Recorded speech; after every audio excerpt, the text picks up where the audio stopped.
The state of Vermont has one of the greenest grids in the US. 2/3 of their electricity comes from renewable energy sources, like solar, wind, or hydroelectric plants. The current goal is to be at 75% by 2032, which is why it was pretty surprising when a new solar project here was denied. This area doesn't have a lot of people, but it does have plenty of potential for renewable energy.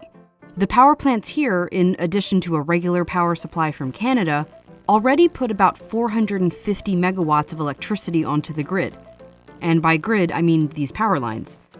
But the grid's capacity is around 450 megawatts.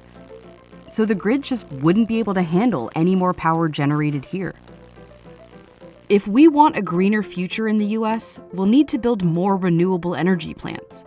But to actually use that electricity, we'll also need to build more of these. This is a map of where everyone in the continental US lives, the density of each county. Here's New York City, LA, Chicago. And here's where every big power plant is currently. Appropriately, they tend to be where the people are. In Washington, D.C., where I live, we get nearly all our electricity from surrounding states' power plants, mostly nuclear and natural gas. Electricity goes from the power plant through big high-voltage transmission lines to a substation where the electricity is dispersed onto smaller, lower-power distribution lines that send it into my house. Like Vermont, D.C. also plans to be greener. The goal is to have 100% renewable sources making our electricity by 2032. It's part of a national goal, too. President Biden wants to reduce emissions in the U.S. 50% by 2030, with nearly half of U.S. power coming from solar plants by 2050. That means switching out those natural gas plants for wind turbines, coal plants for solar farms. Lowering emissions also means switching from gas cars to electric cars, heating our buildings not with natural gas, but with electric heat pumps, cooking on electric stoves.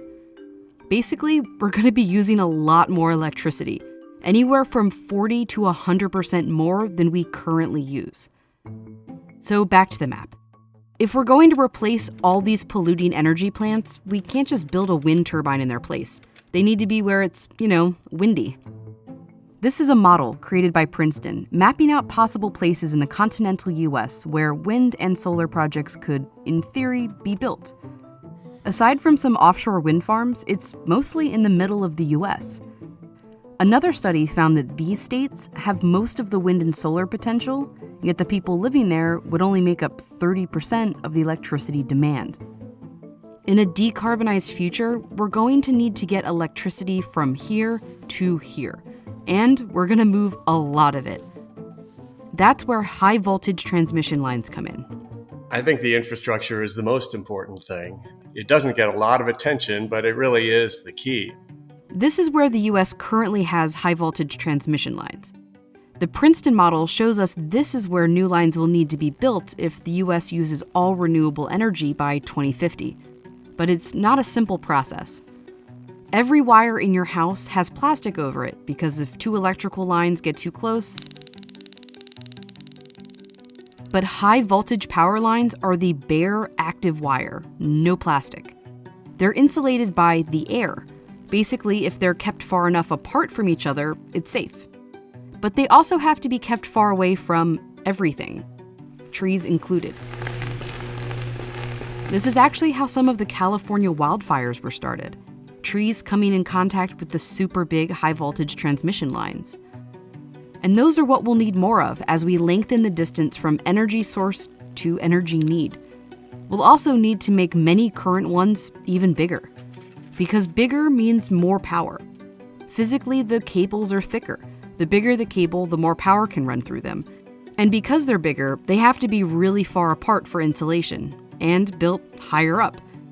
It makes them kind of a pain to build, partly because of how large they are, but also how much private land they have to cross. Very often, the developer can get 99% of the landowners to agree, but then there's that last 1%, and that can take forever and can crater the whole thing. So experts say we should start building now, even before we build the plants. You can do a generation project in a year. The transmission 3 if you're lucky, but it can go over 10. We don't want to do this in a reactive mode where we build a lot of stranded generation. We want to proactively build the transmission to where we know the resources are. And the thing about wind and solar resources is we know where they are. A greener grid in the U.S. means thinking nationally, building more transmission lines so when it's sunny in Arizona, it can power Chicago. And at night, Illinois wind can power Phoenix. To do that efficiently, the U.S. will need a new interconnected high-voltage grid. Princeton found it would take nearly $320 billion in investments in the next 10 years, almost as much as investments in solar and wind plants themselves. Congress is working on an infrastructure bill that contains some funding, but really only a fraction of what's needed. I'm optimistic about our ability to do it because we have done it before. I am nervous about the execution between legislation, regulation, and industry follow-through. The U.S. is currently on track to have 42% of our energy come from renewables by 2050. If current proposals turn into real policy, we could be closer to 80%. But just making greener electricity isn't enough. We have to be able to move it. Transmission is important for the clean energy future. We're just not going to decarbonize without it.